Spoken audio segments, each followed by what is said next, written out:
I would be extremely shocked if they didn't go at least 4-2 over the last 6. 4-2. All right. At least 4-2, a minimum of 4-2.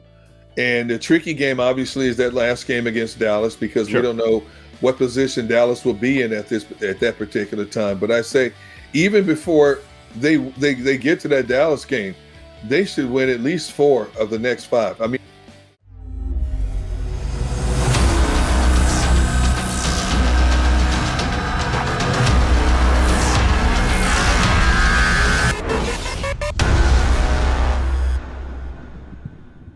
Don't forget, people, don't forget to check us out at the JAKIB Media YouTube channel for those that are watching us right now on 6abc.com. And also don't forget the people that are JAKIB Media, check us out at 6abc.com as well. But listen, don't forget to like and share the JAKIB Media YouTube page as well. So make sure you guys check that out. And don't forget, we are fueled by Stateside Vodka. See the scroll below. Use promo code JAKIB for 15% off. That's promo code JAKIB for 15% off a popular Stateside Vodka soda. So make sure you guys check that out as well. 15% off the very popular Stateside Vodka soda, which I've enjoyed on a number of occasions. And it's more so in the beginning of the season because I needed it.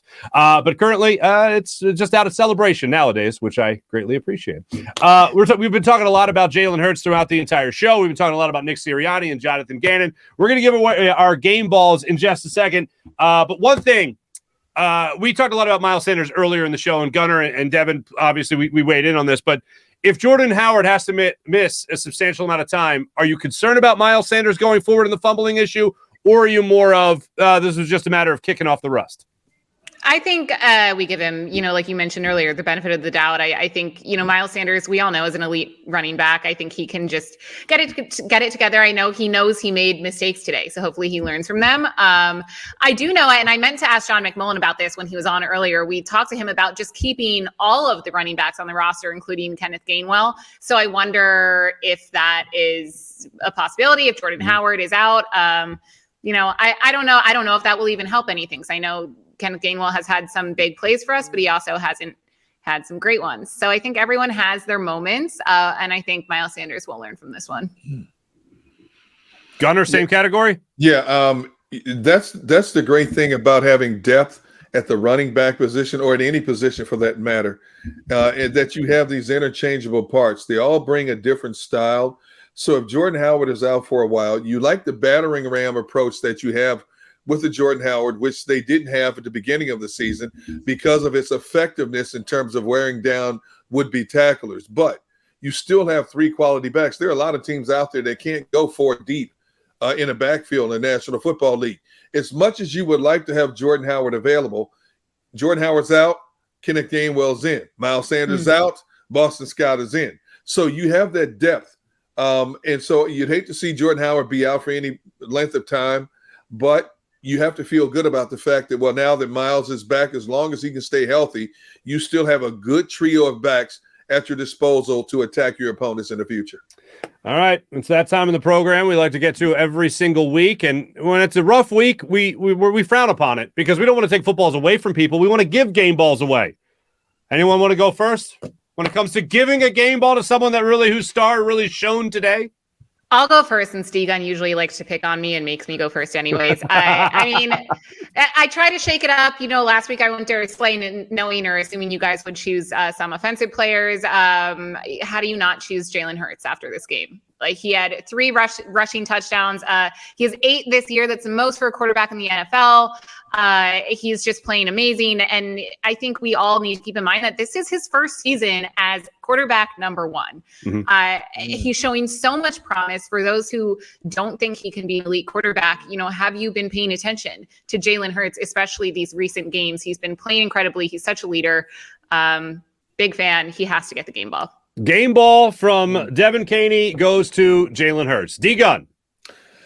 Wow. I'm going to go with big play Darius Slay. Oh, look at you. Third interception in 4 games, touchdowns. He's having a phenomenal year, arguably a Pro Bowl type season.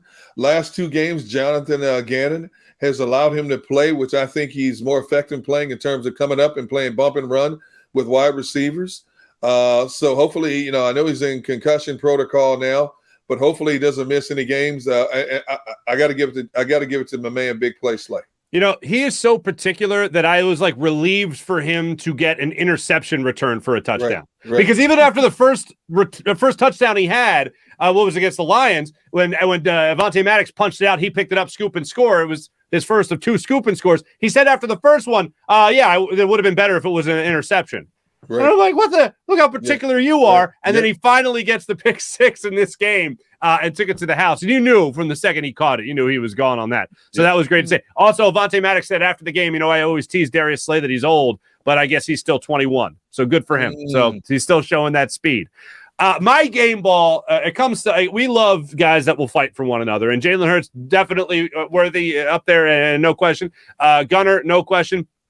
Darius Slay up there, 3 touchdowns. I believe, I don't know if it rang true even through the Lions game today, but he has more touchdowns than the Lions over the last 3 weeks. So go figure. Ouch. My game ball today, Jordan Mailata. Okay. Owning people on the offensive line today. Cam Jordan, see you later. A little stiff arm to him, to his mug, knocked him down. Got into it with Davenport after Davenport knocked Jalen Hurts out. And then he got into it again with Davenport later in the game where they had a little scrum on the floor, on the ground there.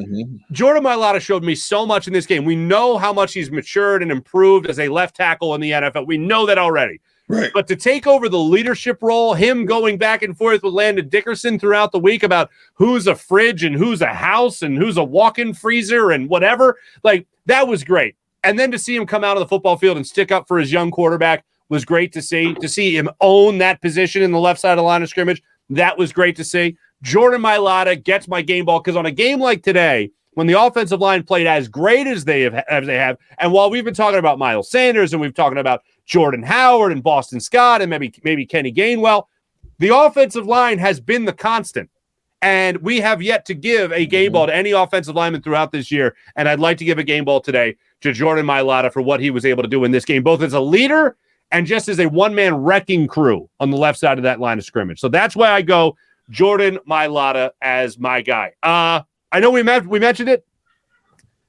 Odds. Just what would you say? Going forward, 6 games left in the year. How are the Eagles going to fare in the next 6 games here? Can they get to 11 wins on the season? Can they go 5-1? Can they go 6-0, 4-2? How's the rest of the season shake out from this point on? I would be extremely shocked if they didn't go at least 4-2 over the last 6.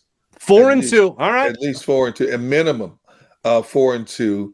And the tricky game, obviously, is that last game against Dallas because we don't know what position Dallas will be in at that particular time. But I say, even before they get to that Dallas game, they should win at least 4 of the next 5. I mean, I know Washington's starting to play better now. They're finding their niche now. They've come up with back-to-back impressive wins.